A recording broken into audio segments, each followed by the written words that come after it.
Welcome to Helping Organisations Thrive. Today I have the pleasure of Emma Chandler on the show. Good morning to you, Emma. Good morning. Thank you for having me.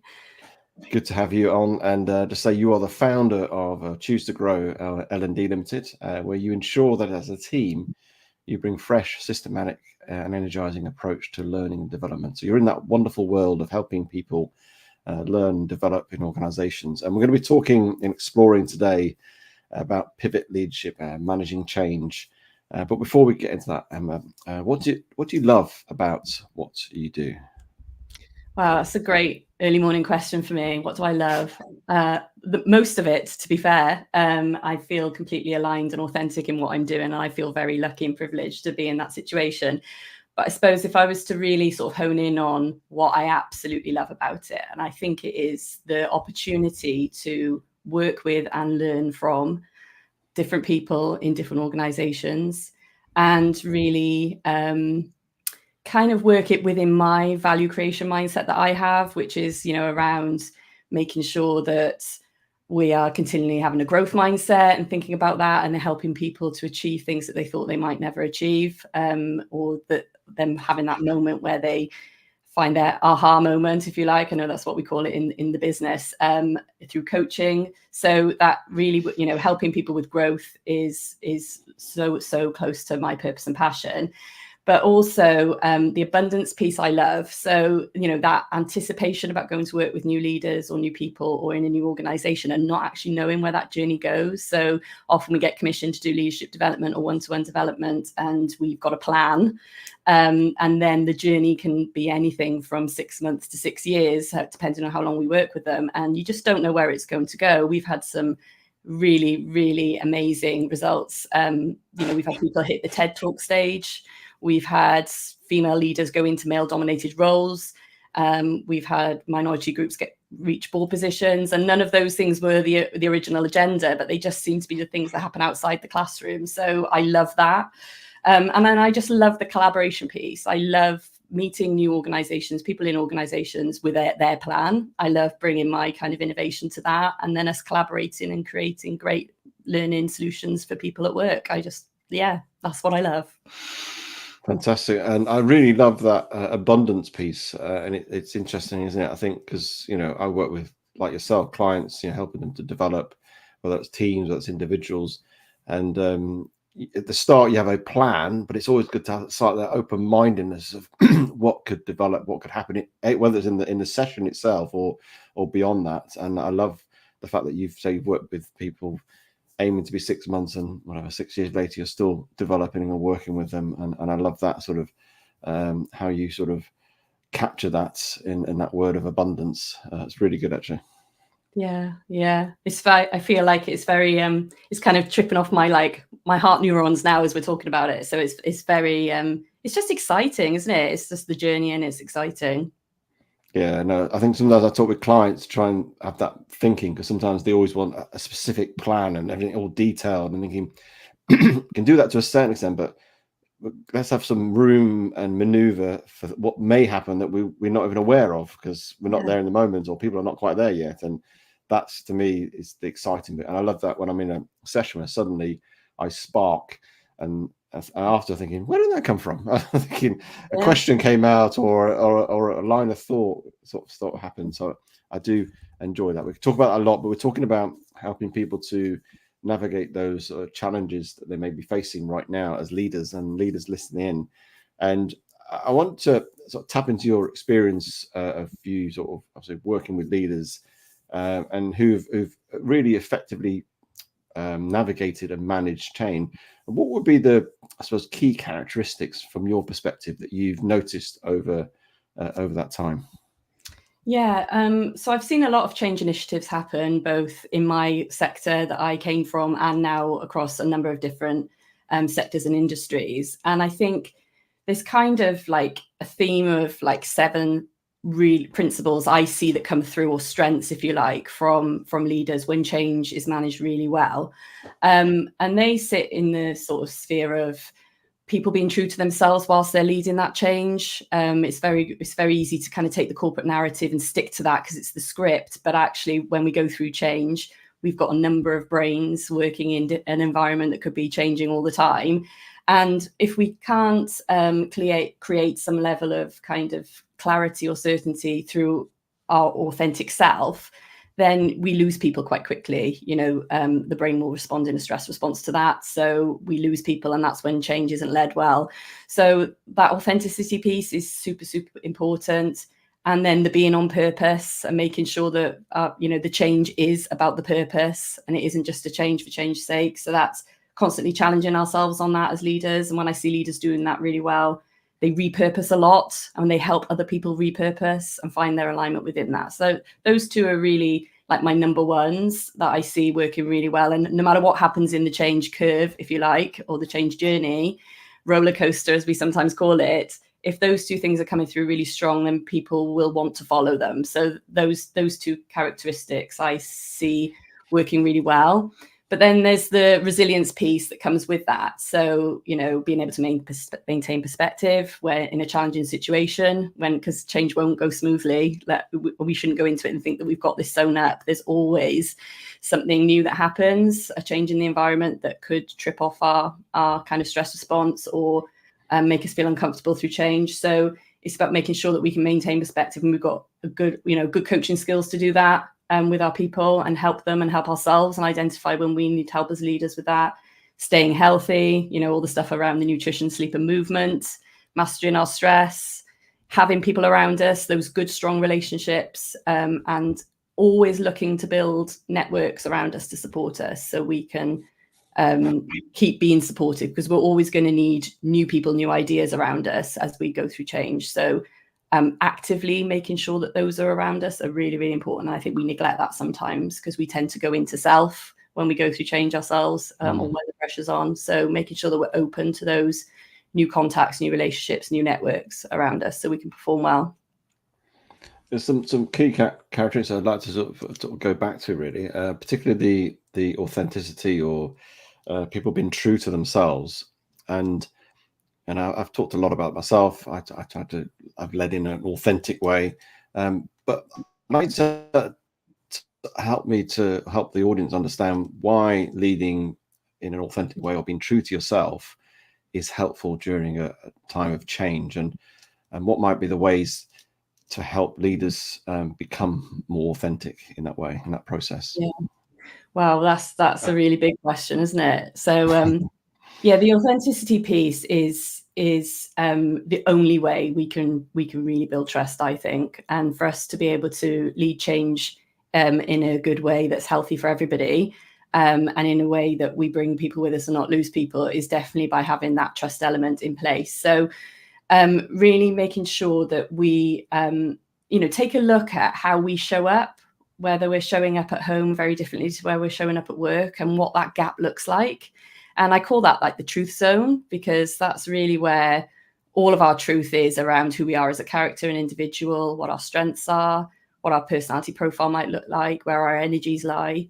And we sometimes mask to go into an environment to behave in a way that we think we are expected to behave. And we think that's the only way of surviving.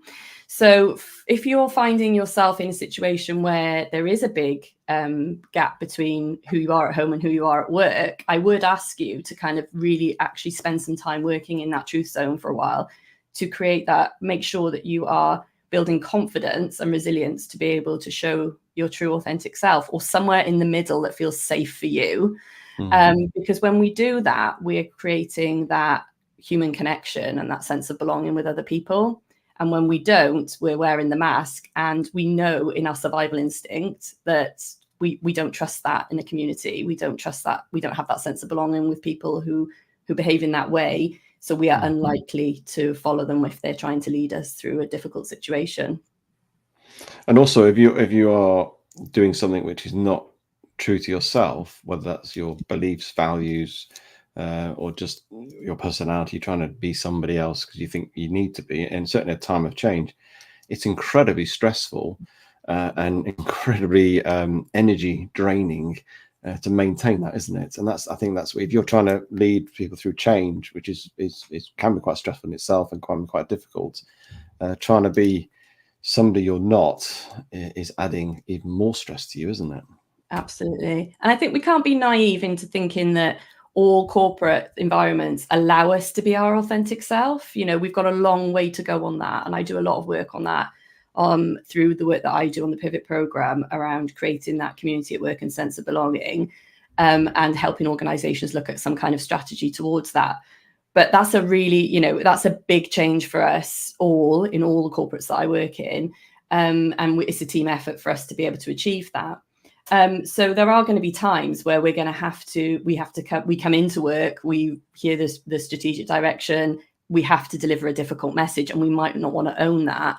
So we can borrow strengths to do that, that don't actually belong to our personality, if you like, or our identity to get us through. But we then need to be able to put them back on the shelf, still be ourselves again. So it's about helping leaders to develop those types of skills. So avoiding the mask, borrowing strengths where required to deliver, but then coming through as authentic self for the majority of the time.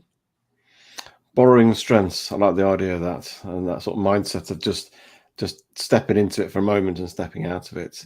But even then, you probably still have opportunities still to own that in a way that's you, isn't it? Even those strengths that might be slightly out your arsenal of who you are, I guess, but you can still do it in a way that's Emma or me, whatever it is, isn't it? Absolutely, with your own authentic style. So, and that's where we start to see that truth zone closing and the gap closing, because we think it's actually harder than it is, but it's actually about that perspective check, talking it through with somebody about how am I going to do this, is going to be really difficult, challenging. I'm not really aligned with this, but it needs to happen. How do I do it in my style? And then how do I be vulnerable in that and be honest about that I'm not comfortable with it, but it is where we're going. And, you know, we have to kind of trust the process and work within it and have the best experience that we can within it. And that's the most important thing.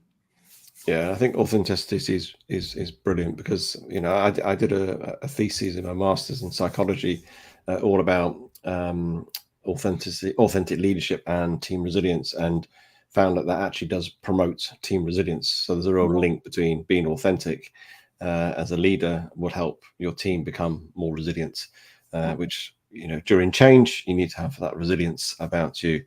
So when you know, a leader, an organization, or a team is faced with a major change, what steps do you think the leader should be doing to rally the team and get them on board with that new direction, in terms of taking that sort of organization or team forward?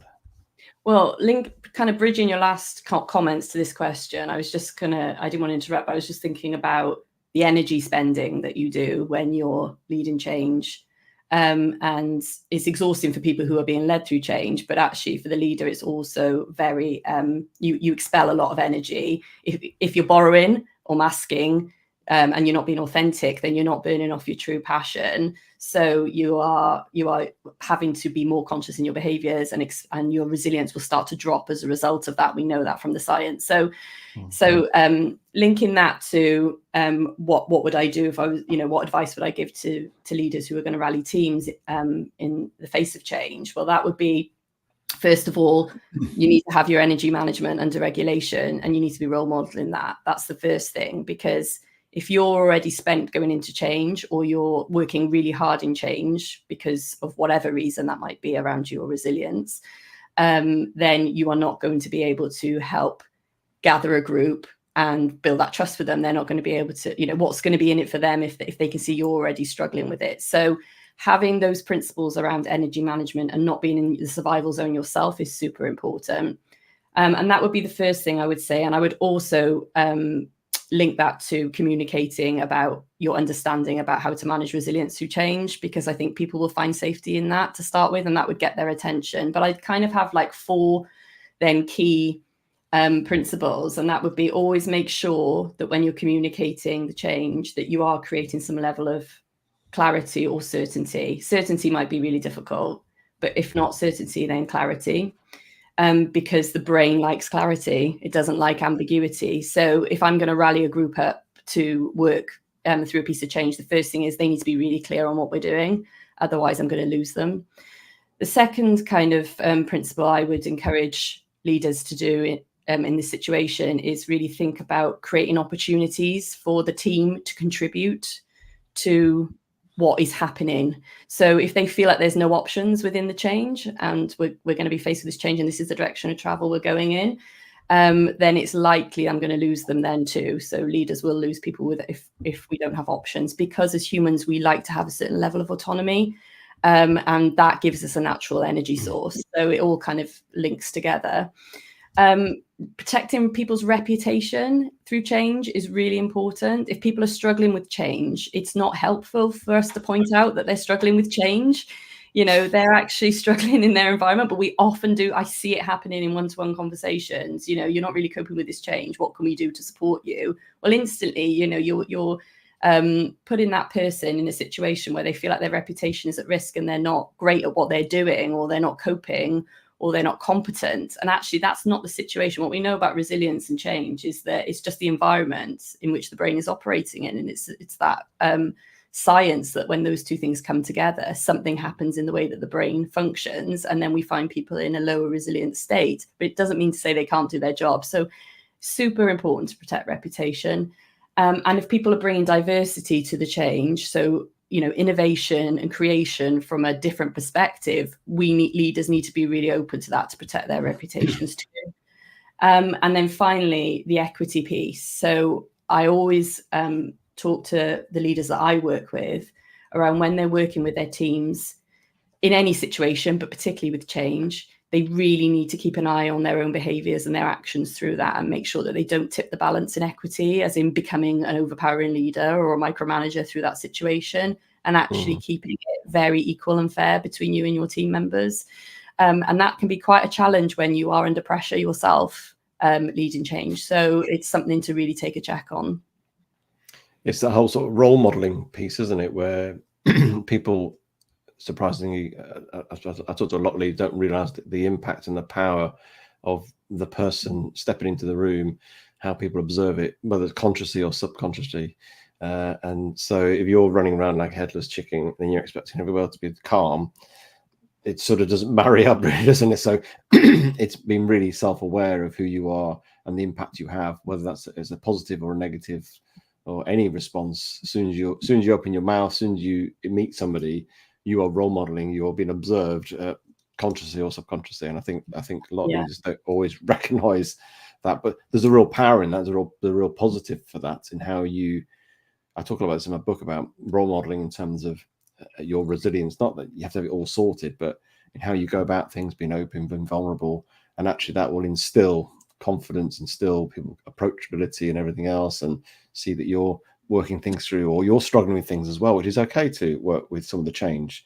I remember we had a big change in one company I was in, and I actually shared the change curve with people, and almost said, this is what could happen to any of us, and we'll all be at different points. And it became quite funny, really, because it became a little bit sort of, oh, you're at this point now. And we also, in a nice way, in a healthy way, but it recognized that people react differently in different times and take longer or shorter. And it just was really helpful, because it just dispelled some of these myths of, you know, we've all got to get through this. And I often talk to boards where they've been talking through a change they're going to do for the last 12 months. They tell the organization, they expect them just to jump in one go. Well, when you've had the last 12 months to think about this, they've had one day. Yeah. I love using the change curve, because I think it's a very good visual, and it really helps people connect with their emotions through change, for sure.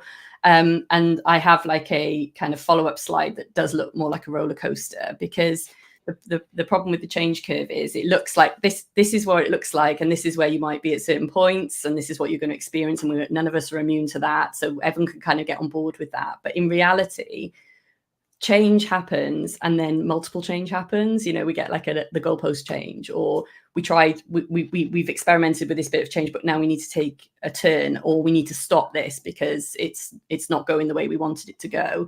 So whilst people start to work their way through the change curve, what we often find is then they do this like somersault or a flip back to another state or emotional state.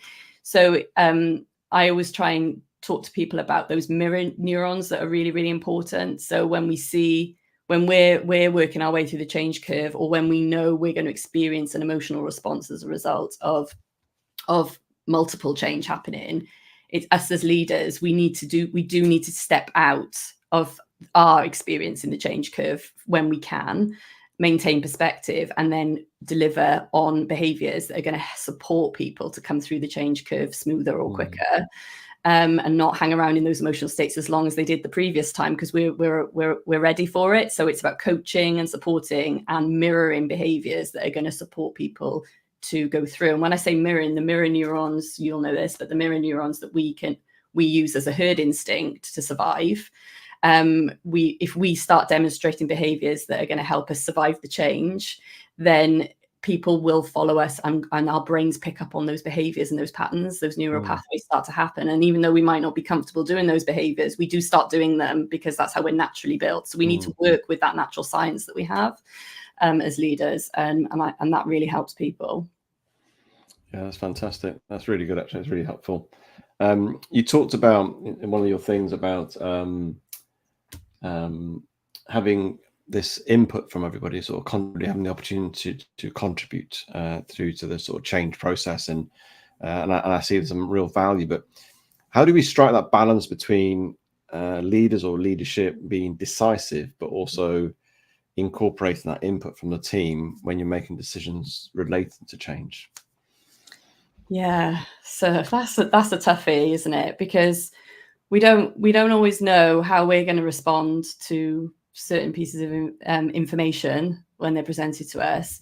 But what I talk about in the trust module on the Pivot program is about us being able to achieve this empowerment leadership where we are at like a higher sense of self, if you like. And that's by aligning our head, heart, and gut neurons together when we make decisions. So not making just a head decision that logically makes sense, or not making it just a heart decision that keeps us on purpose, or that we feel really passionate about, or not making just a gut decision that we just feel like we're just going to be really brave on without the other two, the logic and the purpose. So it's about making sure that we've got those three things working for us and that we feel sound in those things. And when we do that, we're then in probably the most highest kind of most authentic, intelligent space we can be in, if you like, to make those decisions. And we're still not going to get them right. But I think if organizations could take a moment, take a beat to connect those three things together, we would probably spend a lot more time making better decisions, and we would slow the pace of change down slightly. But I think it would pay off in the long run, and we would move away from like the stress response that we often find ourselves making knee-jerk decisions to change when, the moment when things go wrong, what do we do? And that's what I talk about on Pivot. Pivot isn't about having that moment where it all goes wrong. We've just got to quickly change direction. It's actually aligning ourselves, using all of our intelligences to make some sound decisions, and then just finding the next leg of the journey in through the change piece to still get to the end goal. Yeah, I think, we all do this naturally when things either go wrong or there's a sudden change, whether that's our own businesses or in organizations.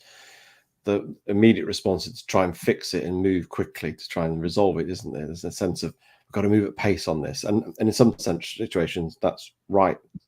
But actually, before you take that next step, take some time to reflect on what's happened here, that moment. What have we learned? What can we learn from this? What's the opportunity that this gives us? That we've lost this or gained this, or this has happened. And I think companies find that hard to do that, pausing and reflecting and just take some time out here. And that can be an hour to a day or something. But I think it's all got to be very quickly. Got to come up with an action plan straight away, and almost we go back into our type behaviors of what we've done before, and we don't really learn, do we? We don't really change things or think about things differently. And it'll all depend on the energy mix that you have in organizations, won't it? And their resilience journeys and how they've learned to survive in their economic climate that they're operating within. So there's lots of variables that happen, and there isn't an ideal one size fits all approach to leading change. But what I know is that if we stick close to the science, the neuroscience of leadership and our own biology and physiology, we can do a much better job than if we just do it from a kind of psychological perspective. I think we've all got a lot more to do in terms of connecting to ourselves when leading change and bringing that into it. And in terms of change, what are the key sort of or common obstacles that leaders are facing that, and how can they sort of overcome those obstacles that get in the way of change? Yeah. So I think what I see the most is a lack of diversity through change. I think being brave and allowing new ideas and people's behaviors to shape the change journey would improve change experiences in organizations, but I don't think we're quite there yet.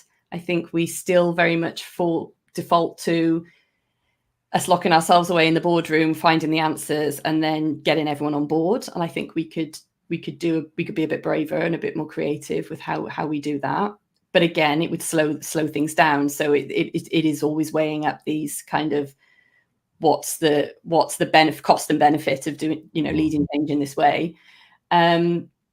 I think the other risks are that there are more people in the survival zone than we think. So when we come to change, we are already working with people who are feeling anxious or overwhelmed, maybe facing some levels of burnout, and we need to get them. They need to be in a healthier space of stress. So they're up for stress. That's great stress, but they're not in this closer to the burnout side of things. So I think that's a challenge, and for leaders who are working with group teams and groups who are experiencing that's very difficult, because you're right back to working with resilient states rather than trying to work with the new vision and where we're going and looking for more optimized performance. So, that is a challenge. It can be overcome, by just knowing how to manage resilience, and it can be overcome quite quickly, because the great thing about resilience is it's a state, isn't it? So we can change that. But I don't think there's enough leadership development out there that helps leaders deal with that. So I think that's still a bit of a challenge for when we lead change in organizations. And I think the trust element is probably not so great. I don't think trust has been very high since the big change from working how we were pre-pandemic to now. I think we're all working very hard at rebuilding trust with our teams since that change. And the thing is with change is that we will break trust with individuals. We can't, it's very difficult when we're leading change to meet everyone's needs. And what we know through the change curve is that there is a huge emotional response, and there's points within that where we will feel let down and depressed by the change process. So if leaders don't know how to rebuild trust, then that's a skill deficiency. So I think that's still a challenge too. That's really helpful. I think it's helpful to have that understanding that, as a board or a leadership team, that you may not have all the answers, and others within your organizations might do. I appreciate there's a time element, and it does slow the process down, but actually having that input is really valuable. And being mindful, I think that's helpful as well, about that a lot of people are probably more in the survival state than you realize. So when you're announcing huge changes in organizations, and looking for ways of, I'd say, building that trust and having a very close dialogue and with teams and individuals, and giving those opportunities for that sort of a conversation, which again slows things down, but I think is really valuable when you move through massive upheaval of changing roles and office moves or whatever it may be, or direction of an organization. This has been really helpful, Emma. Really appreciate you coming on the show and sharing all your wisdom on how to manage change in a leadership context. If people want to get in touch with you and want to sort of connect with you, what's the best way of doing that? On LinkedIn. That's where I spend most of my time. But you can also, if you're more into the visuals and what we get up to in the classroom, I do tend to post a lot of reels on Pivot Leadership with Emma on Instagram. So please take a look. Oh, fantastic. Well, thank you for your time today, Emma. Much appreciated. Oh, it's been great. Thanks for having me.